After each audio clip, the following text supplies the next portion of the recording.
বয়সকালে যে চিকিৎসাটা সেটা একটা সামগ্রিক চিকিৎসা পদ্ধতি। সেই চিকিৎসা পদ্ধতিতে আমাদের ওষুধ যেমন একটা অত্যাবশ্যকীয় জিনিস, অবশ্যই ওষুধের প্রয়োজন। কিন্তু ওষুধের সাথে, সাথে আমাদের খেয়াল রাখতে হবে যে বয়স্ক মানুষটিকে যার যেটুকুনি পুষ্টি তার দরকার সেটা কি তিনি পাচ্ছেন?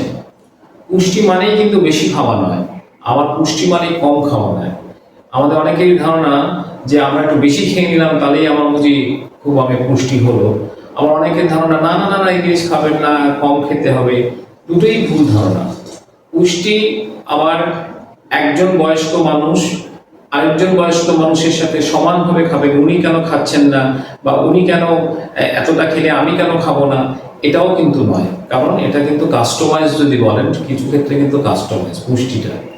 ফলে পুষ্টির কি গুরুত্ব? প্রথম কথা হচ্ছে যে আমাদের শরীরে এই যে যাবতীয় এনার্জি, তার মূল উপাদানটাই হচ্ছে, তার মূল সোর্সটাই হচ্ছে আমাদের পুষ্টি থেকে।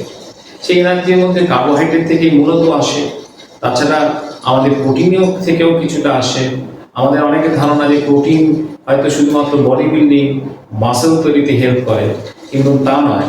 প্রোটিনের থেকে কিন্তু পরবর্তীকালে আমাদের বিপাকীয় ক্রিয়ায় কিন্তু সেটা কার্বোহাইড্রেটও কনভার্সন হয়, সেখান থেকেও কিন্তু কিছু এনার্জি আমরা পাই।